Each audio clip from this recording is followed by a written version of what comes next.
junto con saludar, ¿no es cierto?, y dar la bienvenida a todos y cada uno de ustedes, ¿no?, agradecer la asistencia,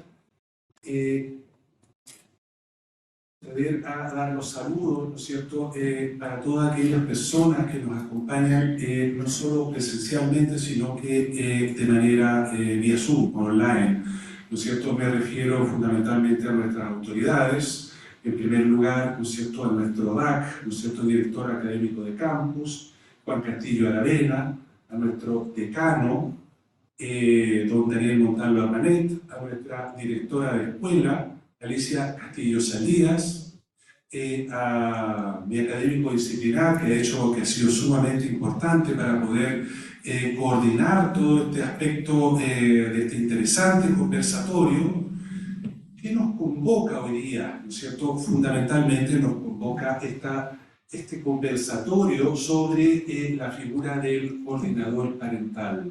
¿Qué nos dice con todo esto esta figura del coordinador parental? Es una figura que se encuentra en el derecho comparado, fundamentalmente, muy desarrollado en España, pero también en Estados Unidos, Canadá, y me señalaba la profesora que también en Argentina, en algunas provincias hoy día, se está implementando con mucho éxito esta figura del coordinador parental. Y por supuesto, ¿no es cierto?, lo más importante, ¿no es cierto?, dar la más cordial y por favor un gran aplauso a nuestras invitadas, nuestras estrellas de hoy día de la noche. Me refiero, ¿no es cierto?, fundamentalmente a nuestras expositoras, Claudia Paz Miranda y Paola Plaza Rojas, ¿no es cierto?, ambas con un desarrollo profesional y académico, pero muy extenso. Por favor, un fuerte aplauso.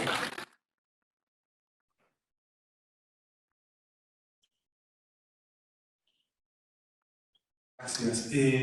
Muy brevemente les voy a leer un poco el currículum vitae, ¿no es cierto?, de las expositoras. Ellas cuentan con, como te estaba señalando, con este nutrido currículum profesional y académico.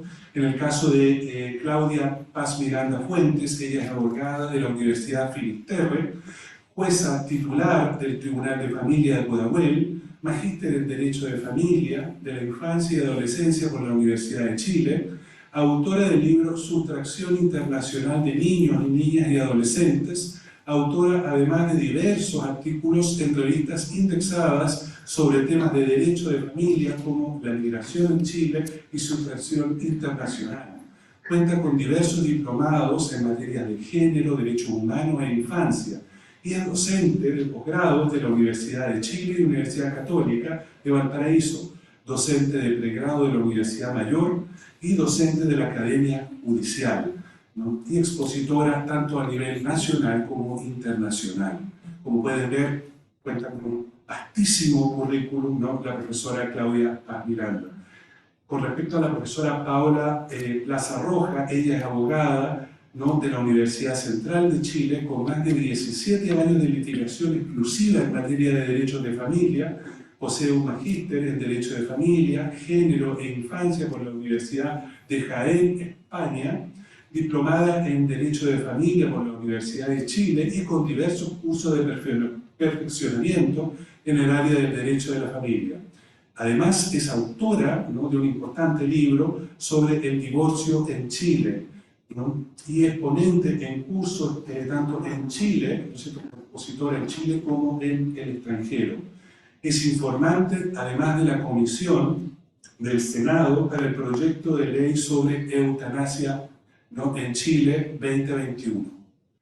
Como pueden ver, ¿no es cierto?, tenemos dos grandes expositoras hoy día, ¿no?, que nos van a deleitar sobre este gran tema, ¿no es cierto?, que es la figura del coordinador parental. Antes de dar la palabra, digamos, ¿no es cierto?, voy a hacer un pase y le voy a entregar la palabra al director de vinculación con el medio, representado en este caso por Marco Valdés, quien nos ha ayudado no de sobremanera para poder llevar a cabo, ¿no es cierto?, esta actividad. Marco, te doy brevemente la palabra. Muy buenas tardes a todos y todas. Se agradece la presencia de las expositoras que generosamente están con nosotros acá. Se agradece también todo el trabajo que ha hecho tanto los colaboradores como los académicos de la sede de la Florida junto a sus autoridades. Bueno, esta actividad es parte de vinculación con el medio y entra en el ámbito de la transferencia de conocimiento. Es un programa donde nosotros estamos intercambiando conocimiento y cuyo objetivo es desarrollar y difundir el conocimiento en un área tan específica e importante como la idea del coordinador parental. Todo esto dentro del área del derecho de familia. Bueno, antes de comenzar quisiera dar un saludo muy especial a nuestro decano Daniel Montalva y también para los alumnos de la profesora Alicia Castillo, alumnos de la segunda versión del diplomado de mediación y familia, cuyo contenido, el contenido de este conversatorio evidentemente será muy bueno y adecuado para el desarrollo profesional. Y no solo de ellos, sino de todos los egresados y alumnos que en estos momentos nos están escuchando. Muchas gracias de nuevo por su participación y los felicito a la gente de la Florida, a los académicos y a los colaboradores por estar desarrollando este tipo de actividades que son muy importantes porque nos permiten tener un avance en lo que pueden ser nuestras propuestas legislativas y una profundización del conocimiento. Muchas gracias, Jorge. Adelante con su actividad. Gracias, Marco. Doy inmediatamente la palabra entonces a nuestras expositoras. Por favor, siéntanse con absoluta libertad para dar inicio a esta interesante charla.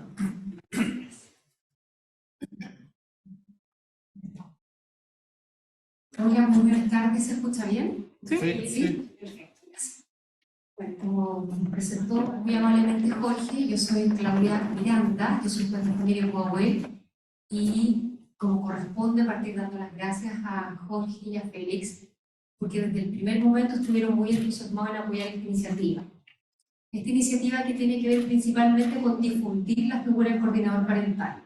Probablemente muchos de los que están aquí hoy día se están preguntando, bueno, y justamente se trata de eso, de dar a conocer una figura nueva que creemos firmemente que podría ayudar muchísimo en el derecho de familia. Y también agradecer y destacar, porque no muchas veces las universidades o los distintos institutos se atreven a difundir cosas nuevas. Creen que solamente es difundir los conocimientos que ya están afianzados o que son conocidos. Y personalmente creo firmemente que la misión y el rol de las universidades es generar discusión sobre temas nuevos, sobre figuras nuevas, sobre todo en el derecho de familia, que es absolutamente móvil. El derecho de familia, si ustedes saben o se dan cuenta, en los últimos años, me atrevo a decir 2 o 3 años, ha sufrido unas modificaciones impresionantes. Una cantidad de leyes que se va modificando día tras día. Y no solamente el derecho de familia se agota en el derecho nacional, en el derecho doméstico, sino que también en el derecho internacional, que está debidamente incorporado a nuestra legislación. Y una vez que se incorpora el derecho nacional. Y así como las universidades se atreven a difundir este tipo de figuras y se atreven a dar un paso más y generar debate, yo también les cuento que como jueces de familia a nosotros también nos toca ser punta de flecha, ir abriendo camino. ¿Y esto por qué? Se preguntarán ustedes, porque no todos son abogados los que están acá y me alegro que sea así, porque justamente el derecho de familia tiene que ver con la pluriprofesionalidad, vale decir, no se agota solamente con los abogados. El derecho de familia se satisface de las áreas sociales, de la psicología, de la sociología y también, por supuesto, del derecho. Y en ese sentido, los jueces de familia, y a través del principio de responsabilidad que nosotros tenemos, y eso quiere decir que incluso a falta de ley, cuando se nos somete a conocimiento un conflicto, nosotros tenemos que resolverlo sí o sí. Y alguien se podrá estar preguntando, bueno, ¿y cómo lo resuelven si no hay ley? Por los principios generales del derecho, por incorporación del derecho internacional, que vuelvo a repetir, pasa a ser derecho nacional. Y es así entonces como logramos resolver y satisfacer distintas necesidades que se nos plantean. Por ejemplo, la doble maternidad en Chile. Hasta hace un par de años alguien podía decir que esto es imposible, no está establecido en la ley. Pero si uno logra abrir la mente, se da cuenta que a través de los principios formativos del derecho podemos efectivamente dar una solución y una solución jurídica a un problema que se nos plantea, pese a que no tenemos una norma específica en el Código Civil. Por ejemplo, la subrogación de maternidad. Lo que les quiero decir, y es aquí la invitación, que en definitiva abramos nuestra mente a recibir esta información del coordinador parental y tratemos de verla, por un lado, con ojos críticos y por otro lado, con ojos receptivos, porque según la experiencia comparada ha tenido muy buenos resultados. El coordinador parental, ¿qué es lo que es? Es una figura que está establecida, que ya está siendo muy utilizada en diversos países del mundo, como bien señaló el director de carrera. Partió en la década de los 90 en Estados Unidos y Canadá. Y esto a propósito de una necesidad, como todas las cosas en la vida, que se generan a propósito de una necesidad, que el ser humano se tiene que poner creativo. Y empezaron a darse cuenta que la ley, el derecho, no era suficiente para satisfacer y solucionar los problemas jurídicos que se presentaban en los tribunales. Pese a que existía una resolución judicial, pese a que existía una sentencia, igualmente el conflicto seguía vigente, y conflictos importantes. Por lo tanto, se dieron cuenta que había que echar mano a otras ramas del derecho. Y desde ahí mi introducción de decir que el derecho a familia no se satisface solamente con el derecho propiamente tal, sino que necesitamos tener una mirada amplia, multidisciplinaria. Y es así entonces que se empiezan a llamar a distintos expertos con conocimientos en derecho a familia, pero también con conocimientos en psicología y también con conocimientos en mediación. ¿Para qué? Para lograr distintas alternativas de resolución de conflictos. Y es así entonces que empiezan a hacer esta figura del coordinador parental, y que debido al éxito que fue teniendo, que en definitiva se logró demostrar que estas relaciones altamente conflictivas, o estas partes que eran altamente conflictivas, efectivamente disminuían sus comparecencias en tribunales. Y esta figura, en definitiva, cruzó el océano, cruzó el charco, como dicen los españoles, y llegó a España, a Francia y a otros países más. En España es donde más se ha fomentado, y es el modelo que con Paola estamos siguiendo, porque además tenemos una idiosincrasia parecida, y tenemos un elemento común, que no lo tenemos regulado en la ley. Y eso me voy a referir en unos minutitos más. Entonces, al no tenerlo regulado, pero por otro lado tenemos la necesidad de satisfacer este conflicto que está presente, pese a que existe una resolución judicial, se hace necesaria la creación o la incorporación de este coordinador de parentalidad. Entonces, tenemos que un experto que tiene conocimientos en derecho, que tiene conocimientos en psicología y que tiene también hartas habilidades blandas, como cuáles: la escucha, la empatía y también lograr generar acuerdos. Todo este conjunto es lo que nos genera un profesional desde el punto de vista de la coordinación de la parentalidad. Este coordinador está solamente enfocado y dirigido a parejas de alto conflicto o de alta conflictividad. Esto no es para cualquier causa, sino que son aquellas que uno de verdad se da cuenta que el conflicto no deja avanzar y que el conflicto no deja ejecutar o realizar la sentencia que se dictó por parte del tribunal. Uno podría pensar, si se dictó la sentencia, ¿qué nos diría la teoría, el derecho procesal? Está resuelto el conflicto. Pero en materia fabril sabemos que no es así, que el problema del cumplimiento es muchas veces más serio y más complejo que el procedimiento mismo. Por tanto, se hace necesaria esta figura, y les vuelvo a repetir, solamente en parejas de alta conflictividad. ¿Cómo vamos a saber nosotros que estamos ante una situación de alta conflictividad? Primero, porque el cumplimiento de esa resolución judicial o de esa sentencia no se está llevando a cabo. Segundo, porque hay una alta judicialización. ¿Qué significa eso? Que generalmente son parejas que tienen una gran cantidad de demandas entre ellos. Por ejemplo, uno se demanda de relación directa regular, el otro le conviene cuidado personal, y el otro demanda de aumento de alimentos, el otro demanda de rebaja, y en definitiva, ninguna de esas resoluciones logra llegar a buen puerto. Casos hay muchísimos.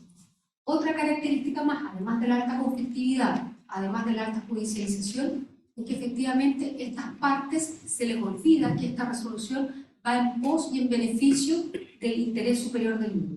Pero el interés superior del niño no como algo abstracto, sino que el interés superior de ese niño, de su niño, vale decir, del hijo de esas partes.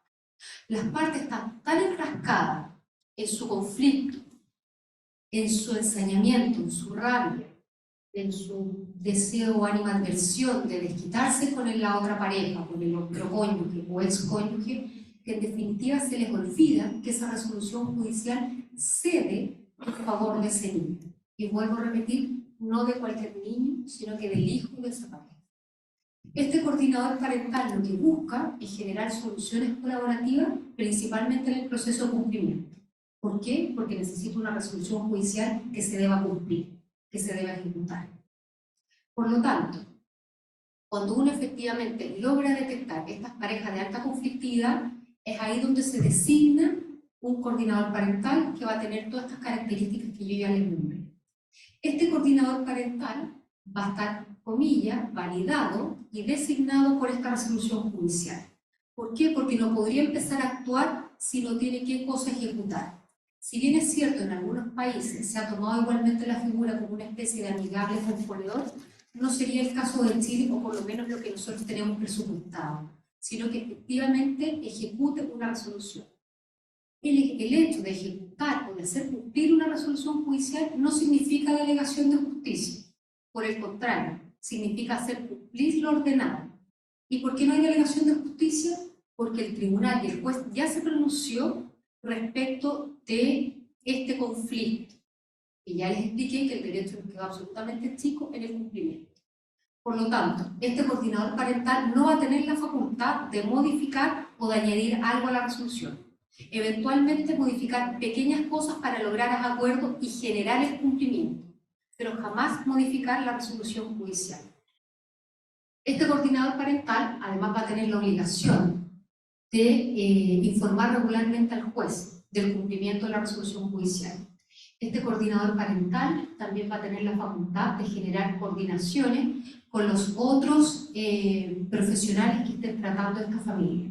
Por ejemplo, si está en una derivación a un psicólogo o a un centro médico, este coordinador parental va a poder requerir información, porque justamente lo que se busca es una atención y una mirada integral respecto de este conflicto. Ahora, probablemente también muchos de ustedes, como yo les señalé al principio, ¿de dónde vamos a sacar este marco normativo? Chile es un país sumamente legalista. Entendemos que lo que no está escrito no se puede hacer. Y vuelvo a repetir, se nos olvida el derecho internacional. Se nos olvidan los principios generales del derecho, que son los que respiran el procedimiento. Y que muchas veces vienen a suplir los vacíos que no encontramos en la ley y en el derecho. Por lo tanto, desde esa perspectiva, y en esa misma manera, se solucionó el problema que se presentaba en España, que no había una ley específica que le diera la facultad y la autoridad a este coordinador parental de asumir el cumplimiento de una resolución judicial. En Chile, tras pensarlo mucho y darle muchas vueltas de cómo poder encajar esta figura para poder generar un plan piloto, para poder generar un proyecto y que esta figura se comience a incorporar, la verdad es que tenemos bastante normativa de la cual echar mano, y yo la dividiría en 4 bloques principales.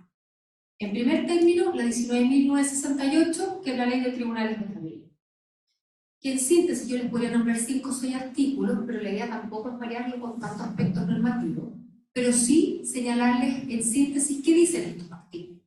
En primer término, estos artículos que es el 9, el 13, el 14, el 16, ¿qué nos señalan en principio? Primero, que el juez de familia tiene amplias facultades de actuar de oficio. ¿Qué significa actuar de oficio? Que no necesitamos que una parte nos pida actuar, sino que nosotros estamos mandatados y obligados a darle celeridad al procedimiento. Segundo, estamos mandatados para aminorar el conflicto. Tercero, estamos mandatados para generar soluciones colaborativas, siempre en pos de la protección del interés superior del niño. Por lo tanto, si pensamos que acá hay norma expresa, con los antecedentes que les acabo de decir, el 9, el 13, el 14, el 16, estamos obligados a tomar cualquier tipo de resguardo que efectivamente pueda satisfacer el cumplimiento de una resolución judicial, que ya les dije, que va en pos del interés superior del niño, y que además nosotros tenemos el deber de generar los mecanismos necesarios para ese cumplimiento y evitar el conflicto entre las partes. Esto no es solamente teoría, no son solamente palabras bonitas de buena crianza. Tenemos el deber, como instituciones públicas y como jueces de familia, de aminorar el conflicto. Por lo tanto, me parece que mirar esta figura podría estar perfectamente y calzaría perfectamente dentro del espíritu de la 19.968. Primer marco normativo. Segundo, evidentemente el derecho internacional, que al ser ratificado por Chile pasa a ser derecho nacional o derecho doméstico. Digo derecho internacional porque efectivamente la fuente de la cual emana son organismos internacionales, pero pasa a ser fuente, o sea, pasa a ser derecho doméstico. ¿Cuál se estarán preguntando ustedes? Obviamente la Convención de Derechos del Niño, que forma parte de nuestro ordenamiento jurídico del año 90. Dentro de la Convención de Derechos del Niño tenemos artículos importantísimos. Interés superior del niño nuevamente, artículo 3º, y eso que evidentemente va con la observación general número 14, que es donde el Comité de Derechos del Niño se dedica a desarrollar lo que es el interés superior del niño y de la manera en que nosotros le debemos dar, debemos plasmar y debemos darle una practicidad a ese derecho o a ese principio. Además tenemos el artículo 9, que derechamente el artículo 9, que es lo que nos señala, que el niño tiene derecho a mantener contacto regular con ambos progenitores. Se pone en el caso de cuando están separados o viven fuera o en estados distintos, pero lo cierto es que el niño tiene el derecho a mantener contacto regular con ambos progenitores, salvo que exista alguna situación de fuerza mayor o que vaya contrario a su propio interior o su propia seguridad, que evidentemente no lo permita. El artículo 19 de la Convención de Derechos del Niño. ¿Qué nos dice el artículo 19? Que es deber de ambos progenitores generar, mantener o dar la crianza a sus hijos. Y si esto no fuese posible, el Estado debe generar los mecanismos para que esto se pueda cumplir. En consecuencia, nosotros como Estado no podemos privar a uno de los progenitores del deber y del derecho de crianza respecto a sus hijos, del derecho a la educación, del derecho a la enseñanza. Esto es una obligación que nosotros asumimos como Estado al momento de ratificar la Convención de Derechos del Niño, y que por lo demás nos hace responsables a nivel internacional si no lo cumplimos. Y así finalmente vamos llegando al artículo 19, y ¿qué nos dice el artículo 19? Que los Estados deben evitar cualquier tipo de maltrato respecto a los niños, incluso los que vienen de los padres o respecto de terceros. A ustedes, yo les pregunto ahora, una familia de alta conflictividad, que está en una espiral de violencia, que está en una espiral de enfrentamiento, ¿a ustedes les parece que eso es una situación de maltrato respecto de un hijo? Me parece que la respuesta es positiva, sobre todo porque no podemos ejecutar una sentencia decretada en su favor. Y quienes están impidiendo y entorpeciendo este cumplimiento son los adultos responsables. Y digo adultos responsables porque no necesariamente son los progenitores. Puede ser un tercero que está a cargo de ese niño, puede ser un tío, etc. Pero en definitiva, el tercero que está a cargo de la custodia o del cuidado es quien está impidiendo este desarrollo del interés superior. Por lo tanto, vamos en el segundo marco normativo. ¿Se acuerdan que les dije que los podíamos agrupar en 4?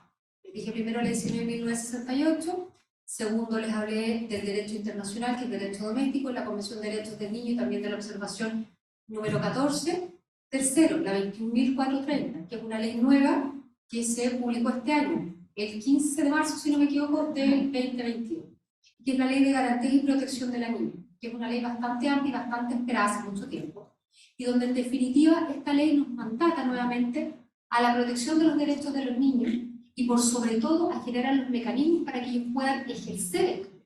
O sea, ya no basta solamente con cuidarlos y protegerlos, sino que dar las herramientas necesarias para que ellos efectivamente puedan ejercer estos derechos dentro de la vida, a través de distintos organismos y distintos mecanismos. Dentro de esa ley tenemos el artículo 1, 2, 5, etc. Porque la verdad es que la mayoría de los artículos traspasan y hacen mención al interés superior del niño, al derecho a la participación, el derecho a ser oído, que es fundamental, y obviamente la protección y generar la garantía suficiente para que puedan ejercer los derechos. Y finalmente, el último marco normativo que me atrevo a señalar para los efectos de darle sustento jurídico al coordinador parental, nada más y nada menos que la Constitución Política de la República, artículo 1.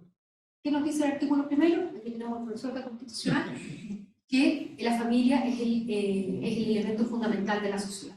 Y si es el elemento fundamental de la sociedad, ¿cómo no lo vamos a cuidar y proteger? ¿Cómo no le vamos a dar el resguardo necesario para los efectos de que, sobre todo en tribunales de familia, se pueda concretar y materializar esa protección? Me parece que tenemos antecedentes suficientes, efectivamente, para darle cabida y acogida al coordinador parental dentro del marco normativo, y por eso la invitación a todos ustedes a seguir revisando en qué consiste el coordinador parental. Cuando tengan alguna causa conflictiva el día de mañana en algún tribunal, no tengan miedo en proponerlo al juez, que probablemente tampoco lo va a conocer porque estamos todos aprendiendo en este mundo.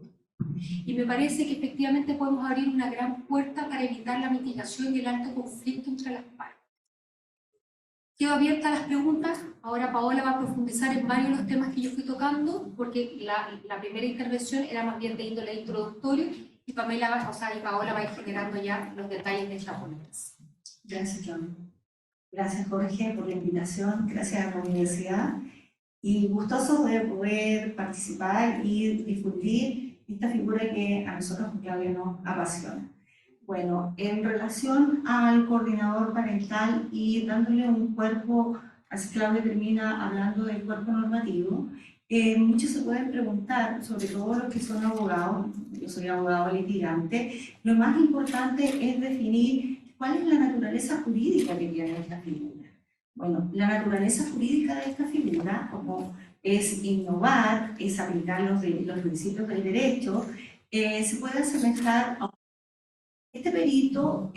Nosotros en el derecho, para los que no son abogados, básicamente los psicólogos, los trabajadores sociales, es un funcionario, un auxiliar de la justicia, y este perito puede ser de carácter dinámico o estático. Habitualmente el derecho chileno habla del perito estático, es aquel que realiza un informe, entrevista a las partes. Estamos siempre, no olvidemos que estamos en una familia con un conflicto alto, que son familias de alta conflictividad, así lo denomina la legislación comparada. Por lo tanto, en esta dinámica de disputas que tienen, muchas veces existe un perito estático que revisa la información, a veces hace entrevistas vinculares con los menores y luego reporta a través de un informe y también en una exposición oral que hace en el juicio propiamente tal.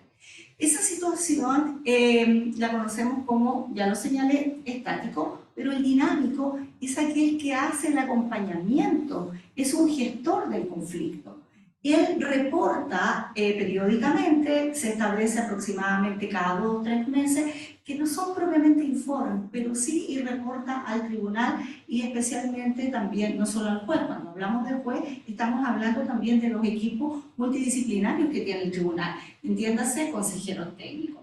En esta convivencia que tienen estos profesionales multidisciplinarios, el juez realmente va tomando conocimiento de cómo es esta familia, cuál es el progenitor que genera el conflicto, cuál es el progenitor que es facilitador de las dinámicas que se puedan dar. Y también cuál es la necesidad que tiene el menor. No olvidemos que esta figura, lo más importante es el foco en el bienestar del niño. Muchos pueden, y es una de las situaciones que se vive en la legislación comparada, ¿qué pasa con la violencia de género, la violencia doméstica, la violencia a la mujer? En el caso de que pudiera existir, ¿puede este coordinador parental participar, trabajar con esta familia? Sí se puede, porque el problema lo tienen los cónyuges. Y acá lo mínimo que se tiene que hacer es tratar de que los adultos entiendan que las disputas que ellos tienen no pueden involucrar a los niños. Para ello existe la resolución judicial que hablaba Claudia, cuando el juez, con todos los conocimientos, con el apoyo que tiene del consejero técnico, logra identificar que existe una familia de alta conflictividad y con ello lo que hace es derivarlo al coordinador de parentalidad. El coordinador de parentalidad evalúa. Imaginemos que estamos en una situación de violencia intrafamiliar. Se puede tener previamente una entrevista con cada una de las partes de manera individual, en donde hace una evaluación de efectivamente es posible o no poder participar y gestionar este conflicto. Muchas veces se advierte que en este proceso la víctima vuelve a revivir todo el daño que ha tenido y en ese entendido el coordinador parental tiene la facultad de tomar contacto con los terapeutas individuales que tienen cada uno de los integrantes de este grupo, o en especial uno, y trabajar directamente con esa persona, con ese profesional. Por eso se habla de que es un profesional multidisciplinario. También, en cuanto a propósito de lo multidisciplinario que tiene, es la capacidad o el proceso formativo que él tiene que tener. Debe tener conocimientos de legislación, de ley, no asesora a las partes, pero sí tiene que informarle respecto de cuáles son los derechos, cuáles son las obligaciones que tiene. También tiene conocimientos relacionados con la psicología. ¿Por qué? Porque tiene que entender cuáles son las estructuras de familia que existen, los diversos tipos de personalidades que se puedan dar.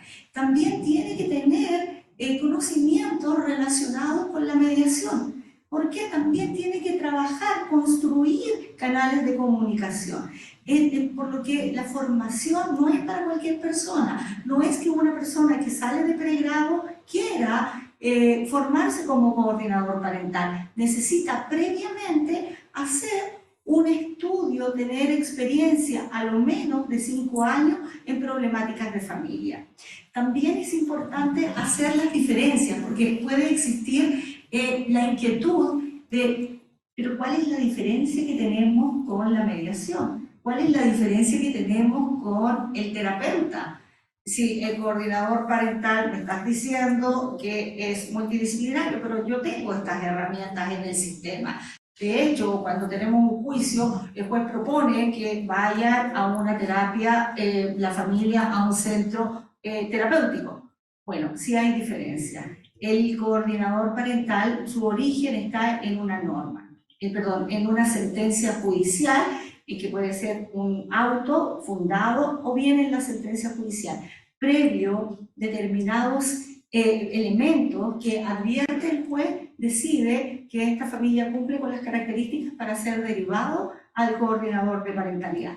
A diferencia de lo que es el mediador, el juez no puede ordenar a las partes que participen en un proceso de mediación. Otra diferencia, la mediación tiende a que las partes aprendan a gestionar y buscar organización, elementos de comunicación para resolver sus conflictos.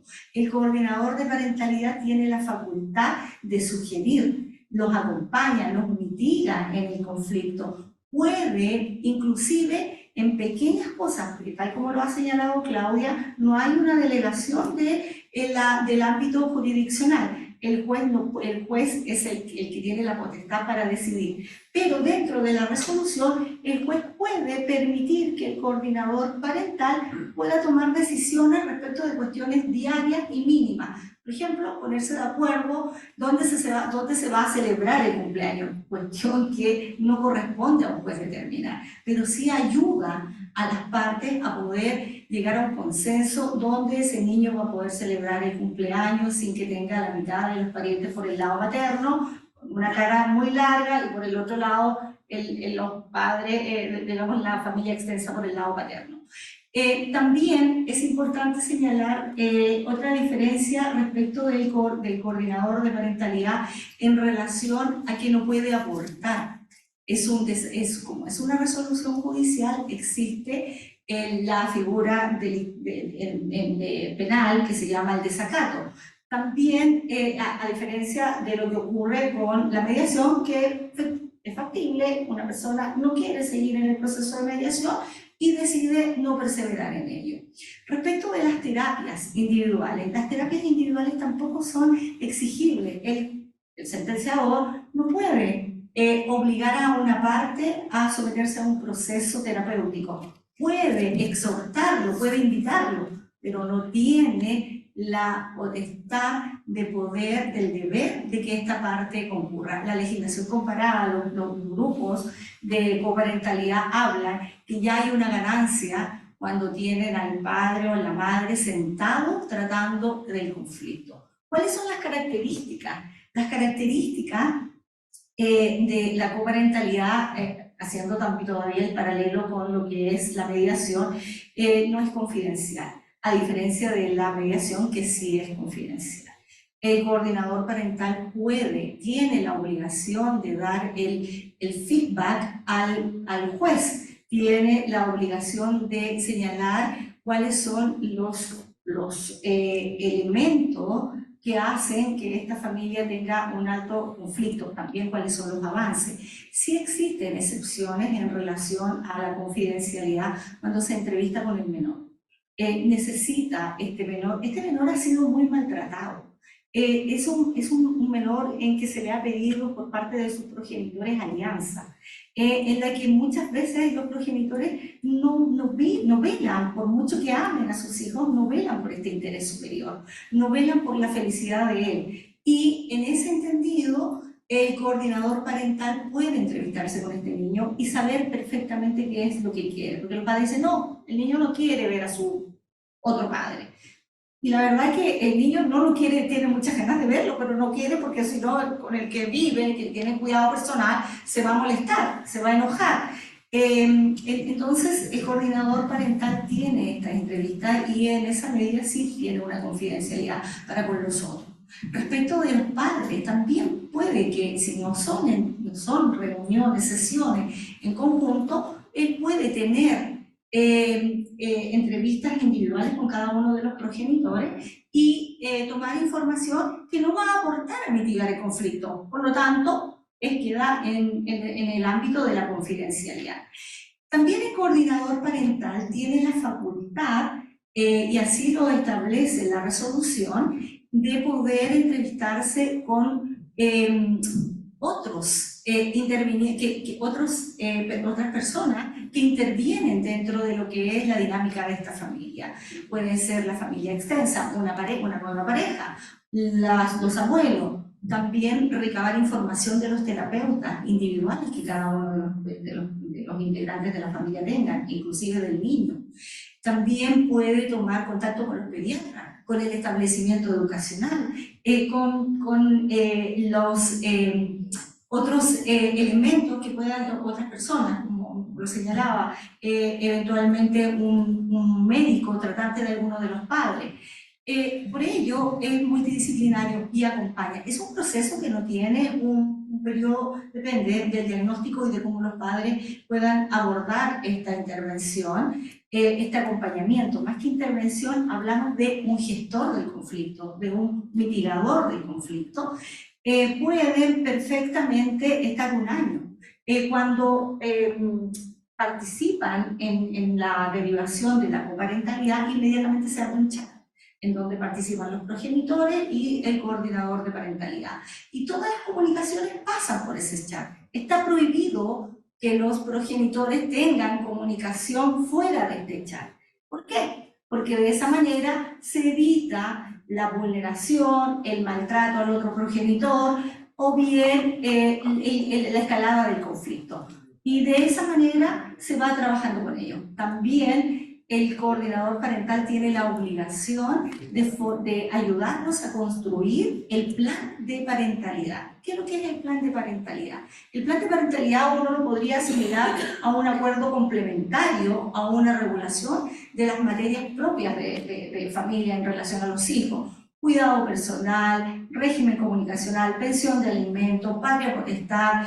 Es todas esas situaciones que uno puede plasmar muchas veces, dada la dinámica que ellos tienen, no les acomoda. Entonces les puede ayudar a reorganizar, a modificar ese plan de parentalidad. También hay cuestiones los que somos abogados, muchas veces la expectativa versus realidad es muy distinta. Uno tiene una sentencia y cree que se acaba el problema y no es así. Siguen llegando y te llaman los representados que no cumplió, que presentación de incumplimiento, y se llena el sistema judicial de trámite. Y para los jueces es una causa que ya está terminada, inclusive hasta le cambian la nomenclatura. Ya no es contenciosa, pasa a ser de cumplimiento, pero muchas veces la cantidad de trámite es más contundente en la etapa de cumplimiento que en la causa propiamente tal. Y el juez no está llamado ni por ley, ni por los principios generales que comentaba Claudia, a resolver esa dinámica relacional que se produce con los progenitores. Pero no se cumple el objetivo, se sigue vulnerando el niño, se sigue generando un adulto que va a tener problemas, va a tener en sus relaciones de adulta, va a tener complicaciones, enfermedades relacionadas con su salud mental, no confianza con las parejas, un sinfín de situaciones. ¿Y quiénes son los causantes? Nosotros, los padres. Entonces tenemos la obligación de trabajar en ello. Ahora, como decía Claudia, es solo atreverse, que los jueces las partes, los abogados, los usuarios del sistema, nos atrevamos a tratar de que esta figura permee el ámbito de nuestro derecho y de nuestra especialidad, nuestra disciplina. En lo que dice relación, ¿cuáles son las profesiones que pueden ser coordinadores parentales? Bueno, la más adecuada es la psicología, según la legislación comparada. También pueden ser los abogados, también pueden ser los trabajadores sociales, los mediadores, las personas que trabajan en la educación, en la salud, psiquiatras. Tenemos profesionales de reconocidísimo nivel internacional. Está Liliana Sanuso, aquí en Argentina, que es una eminencia, ella es psiquiatra. También, como les señalaba, lo que se requiere es una formación absolutamente especializada, en la que a lo menos tienes que haber tenido 5 años con trabajo con familia. ¿Qué causas, quienes no pueden ser, antes de pasar a las causas, quienes no pueden ser coordinadores parentales? No pueden ser coordinadores parentales el abogado que ha asesorado a una de las partes, obviamente porque hay un conflicto de interés. También terceros, cualquiera que pudiera eventualmente tener un conflicto de interés, están las normas del Código de Procedimiento Civil. Recuerden que dijimos que el perito el coordinador parental era un perito dinámico, por lo tanto, se rige por las normas del derecho, tanto las normas que están en la Ley 19.968 como en las del Código de Procedimiento Civil y también las del Código Procesal Penal. En ese entendido, tampoco pueden ser coordinadores parentales los terapeutas que hayan trabajado con alguno de los integrantes de esta familia, salvo que la misma familia, o en este caso los progenitores, estén de acuerdo que este profesional siga acompañándolos en el proceso de la coordinación de parentalidad. Finalmente, señalar que cuáles son las materias que no pueden ser objeto de ser derivados a la coordinación de parentalidad. Están, como ya lo había señalado, en las personas que han sufrido violencia, sea violencia doméstica, violencia de género, y que exista tal vulneración respecto de esa persona que previamente deba pasar por un proceso de reparación interna para poder trabajar con ella. También cuando ha existido abuso sexual por uno de los integrantes, pero abuso sexual comprobado, porque conocemos, es vasta la experiencia y los casos en que se ocupa como estrategia judicial acusar a un progenitor de abuso sexual. Y solo frente a esa duda queda ese niño privado de la vinculación con el otro progenitor. Por lo que ya la judicatura ha ido adquiriendo cada vez más experiencia al respecto, y lo que se sugiere es cuando exista realmente un abuso sexual comprobado. Y si está la duda, bueno, va a estar siempre el acompañamiento del coordinador de parentalidad, quien va a estar focalizado en el bienestar de este niño y va a poder evaluar si efectivamente existen los indicios o no de la vulneración que se está acusando. Y también la otra situación es respecto de aquellas personas que sufren adicciones. Las adicciones, pero la adicción a sustancias psicotrópicas, pero cuando llega al proceso de coordinación de parentalidad bajo la influencia de estas sustancias psicotrópicas. No confundamos la situación que uno de los progenitores dice, no, lo que pasa es que cuando se junta con los amigos o las amigas, fuma, toma, se droga. No, esa situación la tiene que previamente evaluar el coordinador parental, porque hay que ver en qué contexto y en qué grupo social, si ese menor está o no en esa dinámica de adicción, de consumo de algún tipo de sustancia psicotrópica que pueda estar consumiendo alguno de sus progenitores. Pero sí queda automáticamente anulado el proceso cuando alguno de los progenitores llega bajo esta sustancia. Ahora tenemos el caso puntual de las enfermedades asociadas a la falta de salud mental. Ello se tiene que evaluar caso a caso. Muchas veces esas enfermedades el coordinador parental no las va a curar, no las va a hacer desaparecer, pero sí puede trabajar en buscar el espacio justo en donde se dé los contactos mínimos que necesita este hijo para poder relacionarse saludablemente. Él no, él se relaciona saludablemente, es que sus progenitores puedan convivir saludablemente en pos del bienestar de este niño. Eso es lo que les puedo comentar respecto de lo que es el coordinador de parentalidad. Estamos abiertos a sus consultas, presencial o por chat. Muchas gracias.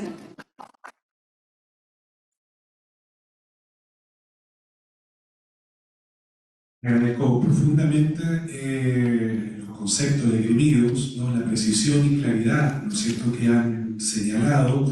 Creo que todos hemos aprendido bastante, ¿no es cierto?, de esta nueva figura del coordinador parental que está, ¿no?, cada día tomando más peso a nivel de derechos comparados, ¿no?, en otros países. Bien, dicho esto, a continuación vamos a dar inicio a un giro de consulta, de preguntas que pueden hacer ustedes, ¿no es cierto?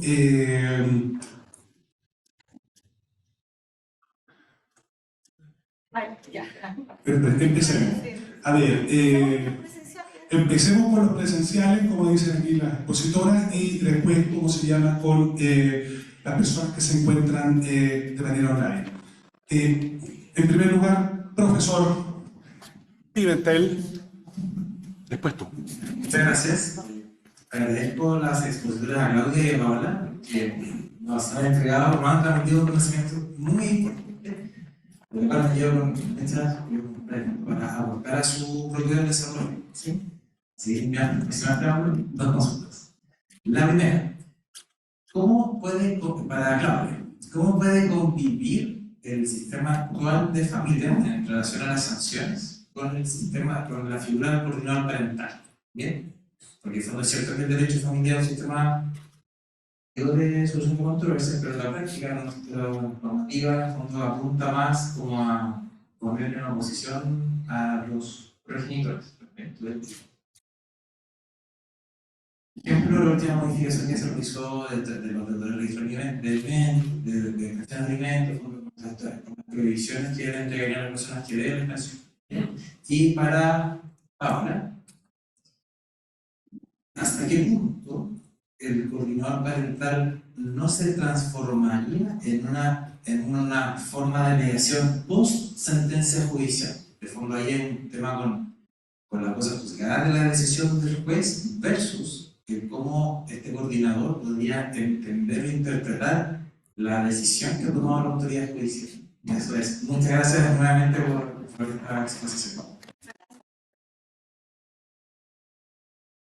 A ver, respecto del sistema de sanciones o de ejecuciones de las resoluciones judiciales, claramente no es incompatible, porque efectivamente yo partí señalando que una de las características para que operara el coordinador parental tiene que ver con la alta conflictividad en las parejas, ya sean parejas porque están en separación, por divorcio, durante el proceso de divorcio. Y efectivamente, al existir una resolución judicial que no se está cumpliendo, ¿cuándo yo me doy cuenta que hay alta conflictividad? Primero, porque no se está cumpliendo la resolución judicial. Segundo, porque hay una judicialización importante. Tercero, porque yo los aperciben que las sanciones son absolutamente insuficientes. Y además que el problema que tenemos en derecho de familia, que las sanciones que nosotros aplicamos, por ejemplo, a los progenitores, van en directo desmedro respecto del niño. Por ejemplo, si yo, una madre, voy a poner un ejemplo, aquí no voy por el género, sino que estoy hablando de la generalidad, por favor, para que se entienda. Si una madre impide el contacto o relación directa regular, dentro de las causales de pérdida del cuidado personal que está establecido en el 225, 226, etc. del Código Civil, está efectivamente que aquel padre o madre custodio impide el contacto con el otro progenitor. Entonces, si yo hago como un análisis así como perfecto de la ley, así positivista absoluto, yo podría decir, esta madre está incumpliendo una resolución judicial. Uno, está incumpliendo o está evitando el contacto o relación directa y regular con el otro progenitor, con el padre no custodio, por lo tanto, la voy a privar del cuidado personal. Estoy haciendo un análisis súper simple, porque además obviamente tiene que haber un criterio. Pero en definitiva, ¿a quién termino sancionando? a la madre o a ese hijo, sobre todo si ese hijo hace 2 años que no mantiene relación con ese padre. Evidentemente la sanción, como perjuicio de esa resolución, va a ser respecto del hijo. Por lo tanto, cuando yo partí señalando al principio en la introducción que muchas veces a nosotros el derecho nos queda chico, ¿por qué? Porque nos damos cuenta que las sanciones que estoy aplicando no son del todo suficientes para ejecutar o hacer cumplir una resolución judicial, porque me doy cuenta que quien está siendo finalmente castigado es ese hijo. No porque yo esté mal aplicando el derecho, sino que porque la consecuencia va en contra de este hijo. Y vuelvo a repetir el ejemplo de este niño que no puede ver al padre, por ejemplo, durante 2 años y después termina privando a la madre del cuidado personal para entregárselo al padre, con una sanción absolutamente impecablemente bien aplicada. Pero objetivamente el perjuicio que estoy causando es inmenso. Por otro lado, cuando usted preguntaba si que usted consideraba que el derecho de familia era más bien, no dijo la palabra adversarial, pero porque en definitiva las sanciones que se aplicaban iban respecto de un padre contra el otro y como que esto aumentaba el conflicto, y ponía el ejemplo en materia de alimentos, ¿verdad? Con todas las sanciones que se pueden aplicar respecto a aquel padre o madre incumplido. Porque acuérdense que no solamente los padres dejan de pagar pensión de alimentos, sino que las madres también. Yo la verdad no comparto esa apreciación, porque me parece que efectivamente cuando hay incumplimiento, cuando hay desacato de una resolución, tiene que haber una sanción. Evidentemente, en cualquier índole o en cualquier procedimiento, sea civil, penal, etc., si yo incumplo, tengo una sanción asociada. Y sobre todo en el caso de los alimentos, para seguir con el ejemplo que usted puso, fue palmario y toda la vida ha sido evidente. Lo que pasa es que ahora como que la realidad se nos viene encima y nos pegó no una cachetada, sino que 2 cachetadas durante la pandemia.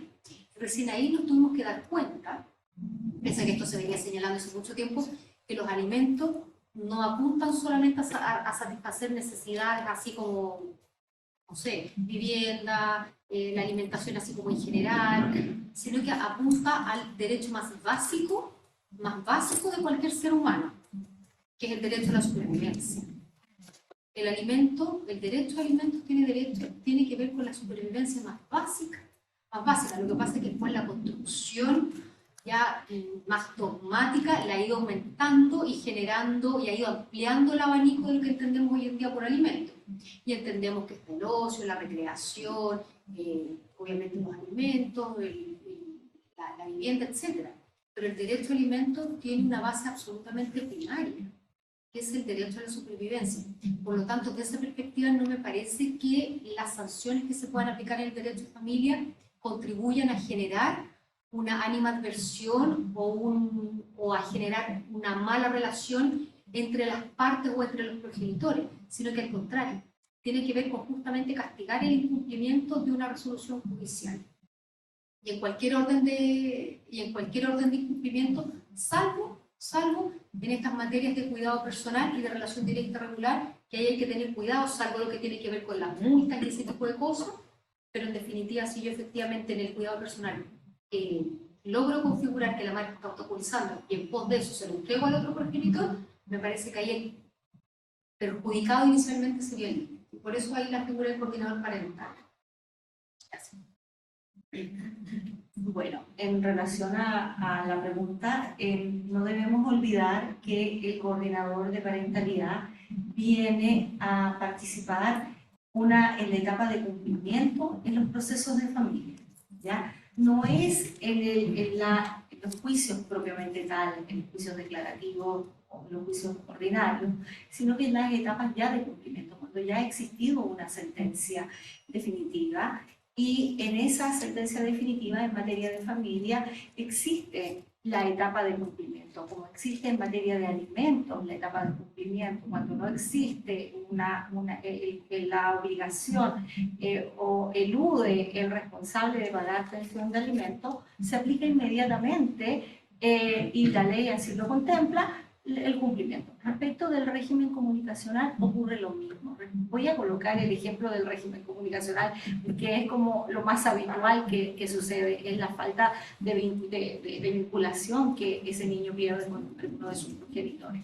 Entonces, cuando se dicta una sentencia y se establece un régimen comunicacional, o se establece una forma de desarrollar un cuidado mutuo acuerdo, cuidado compartido, existe una permanente obstaculización por parte de uno de los progenitores. Nunca evito decir la madre o el padre precisamente para no generar sesgo, pero es ahí que también estamos frente a una etapa de cumplimiento.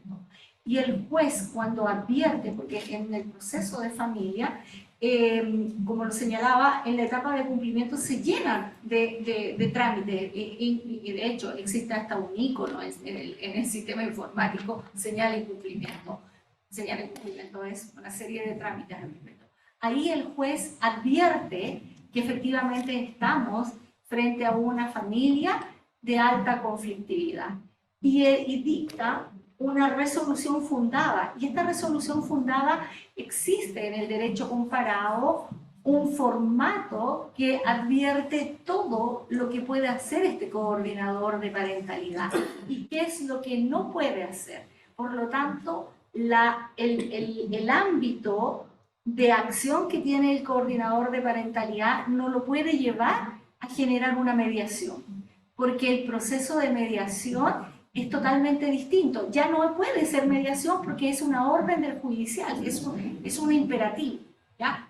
Dos, lo que sí se puede hacer es ocupar técnicas de mediación.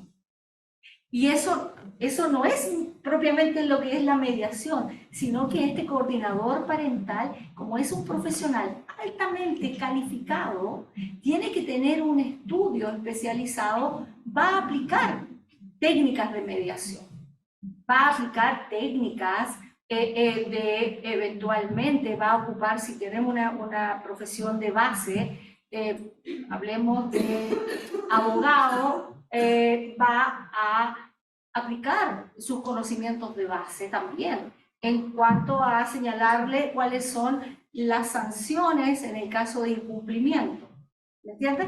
Pero no es que pueda derivar en una mediación. Pero es maravilloso si también se logra arribar a consenso entre estos progenitores a través de las técnicas de mediación. No sé si alcanzo a responder tu pregunta. Sí. Claro.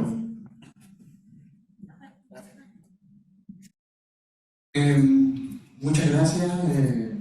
Yo soy estudiante de Derecho, tercer año. Me apasiona mucho el derecho constitucional. Mi profesor Jorge Paul da buena opinión respecto a eso, y es por ello que pregunto lo siguiente, en primer término. Lo que me complica es los límites que tiene esta facultad de coordinador parental respecto a la honra de la familia, a la intimidad de la familia. Y si bien no lo logro entender de sus palabras anteriores, las normativas mismas, pero los límites respecto a la mediación y la diferencia que hay con el coordinador parental, me imagino que explícitamente señala cuáles son los límites de la honra y la intimidad de la familia, porque es complejo meterse en la familia, sobre todo cuando la misma ley señala que es el núcleo fundamental de la sociedad. Eso es como primera inquietud y para abrir el debate en la conversación. Otra cuestión que me parece de suyo relevante es respecto a la capacidad del Estado después de agotar esta instancia donde después de hasta un año el coordinador parental puede, después de la sentencia, guiar a la familia en conflicto. El Estado chileno, y esto ya pensando ustedes me podrían ilustrar con el derecho comparado, qué ocurre en España, porque el Estado chileno nosotros nos encontramos con un escenario que está bastante debilitado, entonces el niño va a quedar con el abandono absoluto. Y para terminar, creo que Chile tiene una garantía respecto a España, porque en España los jueces no son especialistas en derecho de familia. Acá nosotros sí, por lo que entiendo yo, los jueces sí son especialistas en derecho de familia, por eso hay tribunales de familia. Agradezco mucho a los ponentes, a Claudia y a Paola y al profesor por esta instancia que es realmente importantísima para nosotros en la formación de nuestro trabajo. Gracias. César, para responder la estudiante. Yo he ejercido jurisdicción de familia desde hace varios años. En el año 2007 yo pisé por primera vez como juez en un tribunal de familia. Y una de las cosas que más me llamó la atención fue que mi acta me dijo: la gente, las personas que vienes acá muchas veces solamente para escuchar una palabra. La función del juez de familia, digamos, desde que existe la Academia Judicial y se ha cambiado a lo que era el Tribunal de Menores, a lo que es el actual Tribunal de Familia, existe una especialización bastante grande, que es una especialización que la Academia Judicial no la da. ¿Por qué digo que no la da? La Academia Judicial elige a las personas que tienen las cualidades para ejercer la judicatura. Y cómo se eligen estas personas, se eligen por sus conocimientos, y también ha ido cambiando el proceso de selección, y también se eligen por sus características emocionales y psicológicas. Porque las habilidades blandas en el juez de familia es lo principal. Cuando uno se enfrenta como juez de familia y te toca la entrevista reservada, la audiencia reservada con un niño, dices: ¿qué hago? Cuando te toca la primera, tomas los libros, preguntas, y tú dices: ¿qué hago? Yo tengo que, primero que nada, tengo que llegar al niño o al adolescente, y tengo que poder comunicarme con él para que efectivamente tenga la confianza en mí. Ese es el primer punto. Por eso la formación del juez de familia y la formación dura muchos años en tener un juez de familia especializado. Nuestros primeros jueces de familia, yo diría que no hay juez malo en este país. ¿Por qué no? Porque nosotros, digamos, somos uno de los países de Latinoamérica que tenemos la mejor preparación como abogados. Nuestras formaciones en distintas universidades son muy buenas, por regla general. Entonces, aquí viene la formación, la habilidad blanda y todos los cambios que han habido. Año 2007, cuando yo pisé mi primer tribunal, digamos, ya como juez. Año 1993, cuando yo pisé mi primer tribunal, en mi clínica jurídica, habían pasado muchos años y muchas reformas por delante.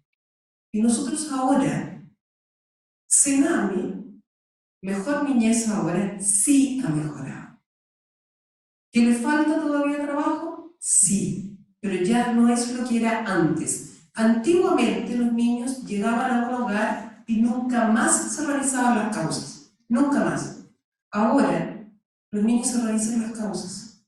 Ha habido mucho cambio al respecto, y lo que, digamos, que tenemos que distinguir actualmente la mayor cantidad de las causas que nosotros tenemos en la institución. De violencia intrafamiliar, que tenemos más del 60% de las causas. Y hay la protección hasta la vulneración de derechos. Y eso llegamos a confundirlo con lo que es el cuidado personal y la relación directa y regular, que son materias que sí son primas hermanas, no son hermanas y tienen caminos distintos. Entonces, el coordinador parental sí es un organismo, digamos, que yo encuentro muy interesante y muy importante por varias cosas. El juez tiene poco tiempo. Tiene que resolver muy rápido y tiene que resolver asesorado por un consejero técnico. Y nosotros tenemos que estudiar las causas rápidamente, y las causas las conversamos con los consejeros. Las causas no se entra a una audiencia. Por último, con el WhatsApp nos comunicamos. La mayoría se hace así y se detecta. Claro que hay una forma de detección. Porque primero presentan la medida de protección, las causas sexuales abundan. Es la primera forma que dicen: lo abusó. Y cuando uno empieza a averiguar, empieza a indagar, se encuentra con sorpresa. Muchas veces no la hay. Y hay otras causas que también entran por vulneración de derechos, o entran por temas de cuidado personal, razón directa y regular. Y aquí lo importante, el coordinador parental, donde yo le veo la importancia, porque existe lo que se llama la revelación. Por eso la prescripción en el delito sexual es muy especial, y se quiere llegar a que sea imprescriptible, porque puede demorarse mucho muchos años la persona en tener la revelación. Entonces, digamos, el coordinador parental puede ir viendo estas situaciones que se van dando. Y muchas veces, como me dijo mi primer acta, quieren una palabra. Y esa es la preparación también del padre de familia, que sepa dar esa palabra. Que sepa, y eso le faltaría a la academia, yo se lo diría, que nos enseñen más. Nosotros vamos aprendiendo técnicas entre nosotros mismos de cómo conversar con los niños. Yo no sé leer las causas. Me tocó una que decía que el papá era súper sucio y lo lavaba el plato en 5 días. Y pues gracias al Zoom, el padre estaba en la casa y la casa estaba limpia.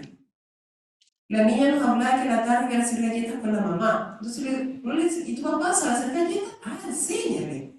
Entonces esa dinámica, esas son las partes, digamos, estamos más cosas de familia, en esto nos darle más tiempo, para que puedan, porque media hora no nos alcanza. Y lo máximo que tenemos es 1 hora.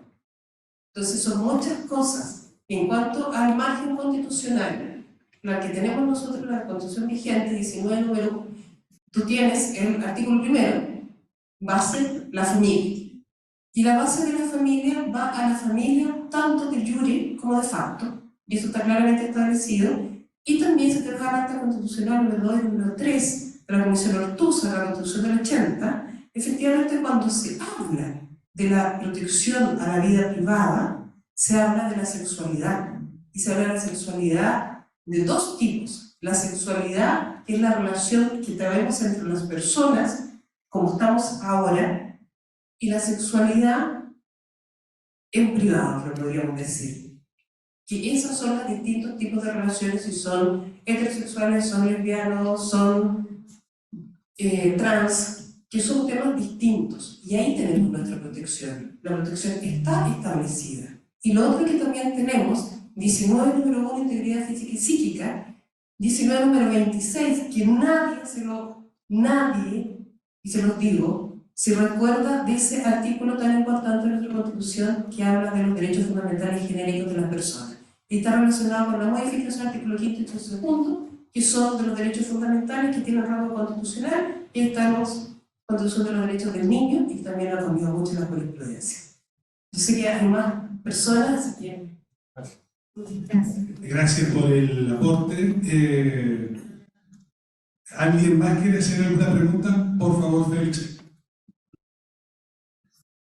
Buenas tardes. Bueno, primero que todo agradecer la invitación a esta jornada muy interesante, esta nueva figura del coordinador parental, que resulta muy interesante. En mi caso yo soy psicóloga Benito, y más bien quiero hacer una pregunta, no sé si es pregunta o reflexión, respecto de los comentarios que han hecho. Nosotros en algún momento los psicólogos, por ejemplo, ya sea como perito, tomamos casos donde hay justamente múltiples judicializaciones, múltiples causas, y llegan a ser una octava causa de segunda inicial, con denuncias de abuso, causas paralelas en el ámbito penal.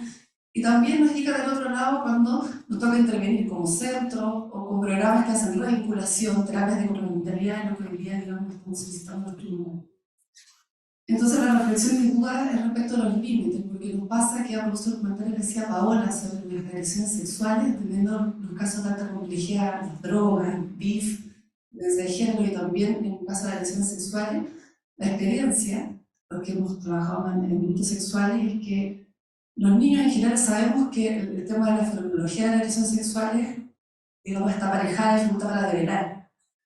Y también la experiencia nos muestra que tomamos causas encontramos causas donde hay múltiples peritajes, múltiples intervenciones en 5 o 7 años, en este caso, donde, por ejemplo, había una acusación y el perito toma el caso, lo analiza epidemiológicamente, lo toma desde la intervención, y puede encontrarse con el ámbito contrario, el ejemplo que daba Paola, donde más que una denuncia falsa, más bien uno ve elementos de que pudo haber ocurrido algo, hay elementos en el niño, en la familia, en el adulto que nos está entrevistando, que viene a hablar perfil, un montón de elementos más apuntan a que pudiera haber, digamos, una agresión, por ejemplo.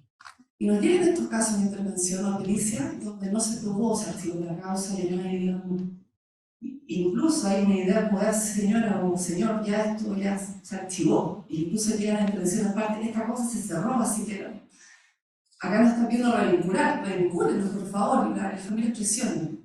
Entonces los desafíos para los equipos, en el fondo nos encontramos con familias de alta complejidad, donde el desafío justamente nos preguntamos cuál es el límite, porque en el fondo uno puede tener una orden, pero también va a encontrar una realidad familiar, va a encontrar el límite. Pero eso es lo que decía acá la señora jueza, me pareció muy interesante también que justamente, justo sobre ese límite, mi duda es qué pasa en estos procesos cuando uno justamente puede aparecer una revelación, o uno encontrar elementos donde dice acá parece que sí hay una transgresión, o la vinculación de este adulto previamente acusado que la causa que muy archivada nos da elementos de riesgo, otros que quizás en el camino no se visualizaron por otros peritos, porque no hubo pericia en otros casos.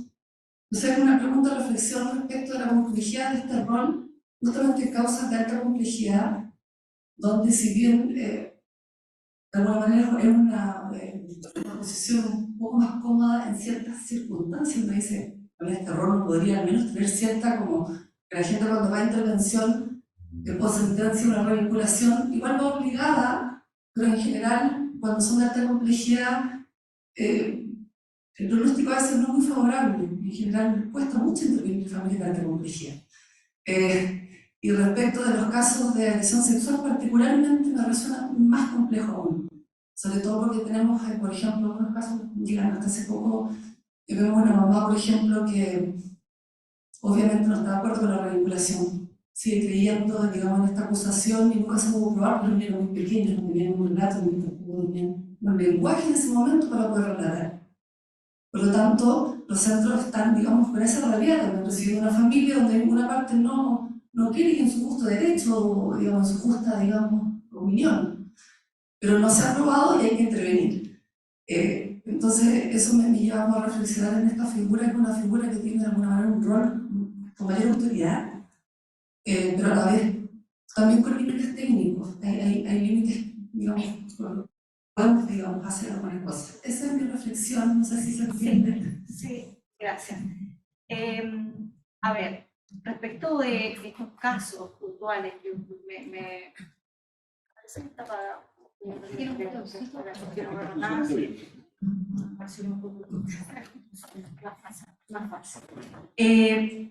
Cuando hablé, mencioné respecto de cuáles eran aquellos casos que eventualmente no pueden ser derivados a coordinación de parentalidad, estaba precisamente el abuso. Respecto de esa figura, de la misma forma que lo que es la violencia, se debe analizar caso a caso. Cuando el juez tiene la duda y deriva a un coordinador de parentalidad, el equipo de coordinación de parentalidad debe hacer una evaluación previa. Y en esa evaluación previa es preliminar, vaya lo sinónimo, en donde decide que es factible trabajar en el proceso de coparentalidad o bien no. ¿Ya? Y ese es uno de los primeros filtros que puede tener esta figura. Luego puede darse que en el proceso, no se advierte, pero en el proceso hay indicadores de abuso o hay situaciones que se pueden plantear. Entonces ahí el coordinador de parentalidad, vuelvo a insistir, es un profesional altamente calificado. Debe tener una profesión, miren lo que significa, debe tener primero una formación universitaria de base, psicólogo, abogado, trabajador social, etc. Varias, asociada a la salud. Luego tiene que tener mínimo 5 años de experiencia en trabajos con familias y con todas las implicancias que tiene. Si se trata de abuso sexual, el juez debiera derivarlo a un coordinador de parentalidad que tenga la experticia en esa especialidad. Porque no podemos, o sea, se debiera entender, y en la formación que se debe dar, es determinar si estamos frente a una situación de vulneración en la intimidad sexual. El juez debe tener el criterio de derivarlo a un coordinador de parentalidad que deba tener determinadas características. Estoy siendo hipotético, un caso hipotético, debería ser psicólogo, debiera tener experiencia en delitos sexuales, o en situaciones de vulneración a la indemnidad sexual. Entonces, con todos esos filtros, se pudiera de una manera advertir si es factible o no de trabajar con esta familia y respecto de esta problemática puntual. También es importante cuando señala, menciona, bueno, que es lícito y es absolutamente respetable que la madre no quiera revincularse porque tiene un problema personal, pero volvamos al punto. La coordinación de parentalidad no está centrada en los adultos, no está centrada en el sentir de ese progenitor, está centrado en el sentir del niño, niña o adolescente, de ese menor de edad, que producto de los miedos, producto de la situación personal que tiene este progenitor, impide. Por lo tanto, se debe trabajar de manera multidisciplinaria, tratando de que estos padres tengan el foco en el bienestar del niño. Ahora, vuelvo a insistir, cada vez que se habla de este tipo de casos, o de estas situaciones, se deben evaluar caso a caso. No es una cuestión que todos deben y tienen que ir a coordinar de parentalidad. Sí, gracias. Solamente para agregar, un poco fuerte, solamente para agregar a propósito de lo que se estaba preguntando, acuérdense que las causas en materia de familia son esencialmente revisables. Por lo tanto, claro, una cosa es que yo jurídicamente diga, y de una sentencia donde diga si da lugar a la relación irregular entre el progenitor y su hijo en tal y tal circunstancia previo proceso de vinculación. Porque se supone que, a seguir el ejemplo, que está en todas estas causas archivadas, que efectivamente no se logra acreditar ningún supuesto. Pero si durante el transcurso de esta coordinación efectivamente aparecen antecedentes fundados de que algo hay, o de que este acercamiento efectivamente produce un daño al niño, evidentemente acuérdense que el coordinador parental debe dar cuenta regularmente de los avances y los progresos que va a tener esta coordinación o de las dificultades. Por lo tanto, si apareciera o existiese una develación durante este trayecto, evidentemente que hay que darlo a conocer, porque además está la obligación legal de hacerlo. Acuérdense que el coordinador parental está siendo un auxiliar de la Administración de Justicia. Por lo tanto, el deber de protección respecto a los niños nos cabe a todos, no solamente a los jueces, sino que a cualquier persona que esté interviniendo o que esté cumpliendo, comillas, la función de alguna terapia. Así que eso es esencialmente revisable y además se tiene que señalar al tribunal. Bien. Aló, bien. ¿Alguien más quiere hacer alguna pregunta? Porque estamos ya en la hora, ¿no es cierto? Por lo tanto, yo daría las últimas dos preguntas. ¿Quién quiere? Yo quiero hacer una anotación muy cortita, que en realidad cuál contribuye la importancia, porque nosotros en la primera etapa, cuando son, digamos, derechos de los niños, su vinculación, ya sea cuidado personal, relación de derechos, nosotros tenemos a la figura del curador ahora. Por lo menos en la quinta región, que donde yo ejerzo, ha dado espectacular resultado. Entonces, esta sería la etapa previa y el coordinador la etapa de cumplimiento. Eso es lo que... Muchas gracias. Hay preguntas en el chat, director. Perfecto. Demos la última presencial a la señorita que levantó la mano y después pasamos a una pregunta o dos máximo con respecto a lo no presencial. ¿Ya? Gracias, buenas tardes. Voy a tratar de ser bien sintética en mi consulta.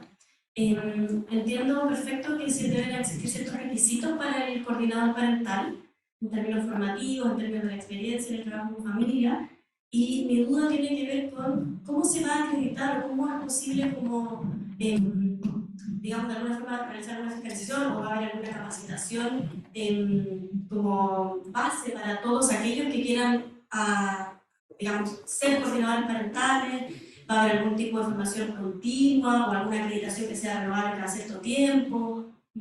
En esa línea va mi consulta. Gracias. Esta palabra va a contestar. A ver, la idea de esta primera actividad Ya, se escucha muy fuerte, ¿está bien? Sí, me siento que como que retumba. A ver, la idea de esta actividad, como bien se señaló al principio, tiene que ver con la discusión, que estemos abiertos a conocer nuevas figuras como el coordinador parental. El proyecto que nosotros tenemos, además de difundir, es que efectivamente las universidades puedan empezar a generar la oferta programática o académica, ya sea a través de diplomado, y que estén debidamente certificadas. Cuando yo les hablaba al principio del proyecto piloto, para tener un proyecto piloto necesitamos primero coordinadores parentales. Y evidentemente este es un nicho que se está abriendo desde el punto de vista laboral, para que los mediadores o abogados que se dedican al área de familia y que tengan la experiencia y que cumplan con el requisito, etcétera, etcétera, también se puedan dedicar a la coordinación parental, o al coordinador parental. Y evidentemente tiene que haber una capacitación importante y que esté debidamente acreditada. Acuérdense, bueno, lo tenemos presente, pero no está de más recordarlo, que estamos trabajando con familias que están altamente vulnerables y sobre todo con niños altamente dañados después de un ciclo de conflicto importante. Muchas gracias. Félix, por favor, da inicio a una o dos preguntas de online. Bien, ¿me escuchan? ¿Me escuchan bien? ¿Sí? Vamos a partir, tenemos allá en el panel algunas preguntas de nuestro gran número de asistentes que tenemos en virtual. Y tenemos, por ejemplo, un asistente anónimo que dice: existe un registro de coordinadores parentales en Chile, y si existiera, ¿dónde se puede inscribir o tener mayor información al respecto? Es una pregunta a un anónimo, asistente virtual. Bueno, eso tiene que ver con la pregunta que recién señalaba entiendo que psicóloga Perito, que hizo recién.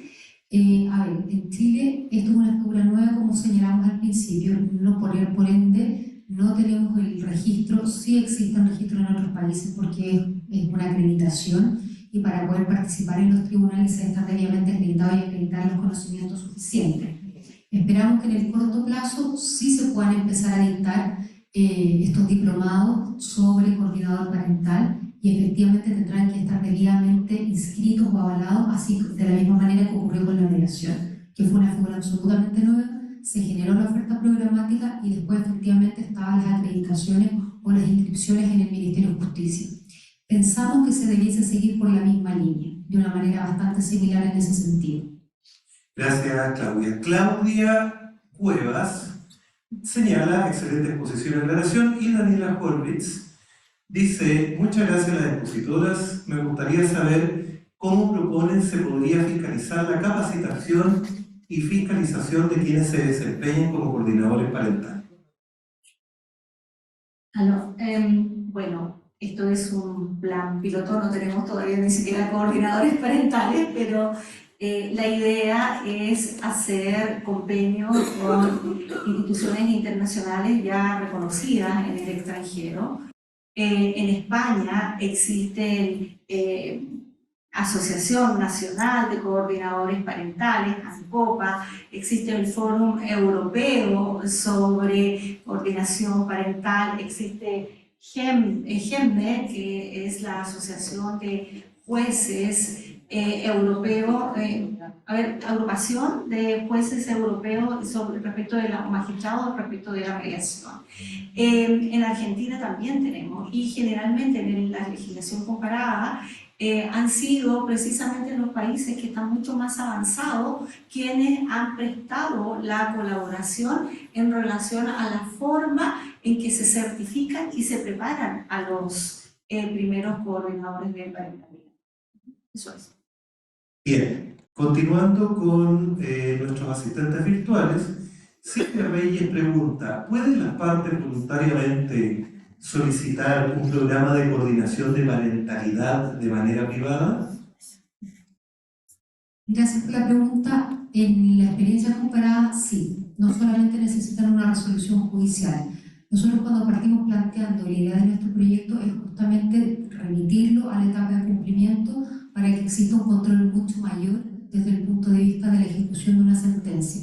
Pero las partes siempre evidentemente van a poder recurrir a un coordinador parental para los efectos de poder solucionar sus distintas diferencias y evitar evidentemente un litigio que siga creciendo. Así que sí, se puede absolutamente. Bien, Zaida señala, muchas gracias, excelente ponencia, tremendo aporte a la familia. Y Mónica Grajewski nos escribe desde Argentina y señala excelente exposición. Me gustaría saber quién paga los honorarios del coordinador. Mónica, buenas tardes. Un gusto, muchas gracias por la pregunta. Y efectivamente, en la legislación comparada existe, bueno, en Argentina precisamente, Mónica, y en la provincia de Salta, existe el Poder Ejecutivo, tiene formados los coordinadores parentales y son financiados precisamente por la provincia de Salta, por el Poder Ejecutivo. En relación a España, cuando se trata de personas que no tienen el privilegio de pobreza, que es la legislación comparada en la que hemos estudiado, se asimila a un gasto de carácter extraordinario en relación a la necesidad que tiene el hijo. Y mirado desde ese punto de vista, debe ser prorrateado por los padres de acuerdo a la capacidad económica. Eso es lo que nosotros hemos mirado en la legislación comparada y pensamos que en Chile debiera pasar algo similar. Aquellas familias que gozan de privilegio de pobreza debiera ser el Estado quien pudiera financiar la derivación del coordinador de parentalidad, y respecto a aquellas familias que no cuentan con este subsidio debieran financiarlo precisamente ellos, y más que más son los responsables de la vulneración que pueda tener. Bien, Sandra Cayunir es una egresada nuestra de acá de la Florida, de la Escuela de Derecho, y pregunta si el coordinador parental reemplaza al consejo técnico y al curador. Gracias por la pregunta. A ver, es importante tener claro que son figuras absolutamente distintas. El curador tiene que ver con la representación y defensa de los derechos del niño durante el proceso y durante la etapa de cumplimiento. El coordinador parental lo que va a hacer es gestionar, comillas, gestionar el conflicto respecto a los progenitores que no están dando cumplimiento a la resolución judicial. Y tampoco podría reemplazar al consejo técnico, porque el consejo técnico tiene facultades absolutamente claras y establecidas en la ley, que tiene que ver con asesorar al juez durante el procedimiento y también obviamente en etapa de cumplimiento, cuando por ejemplo existen audiencias de revisión de medidas o cuando se produce un incidente donde uno efectivamente quiere conocer el procedimiento, o sea, quiere conocer la opinión del consejero técnico. Acuérdense que el coordinador parental no es que vaya a asesorar, lo que va a hacer va a emitir informes, sí, se puede entender también como una especie de asesoría, pero va a emitir informes respecto al funcionamiento y del cumplimiento de la resolución judicial.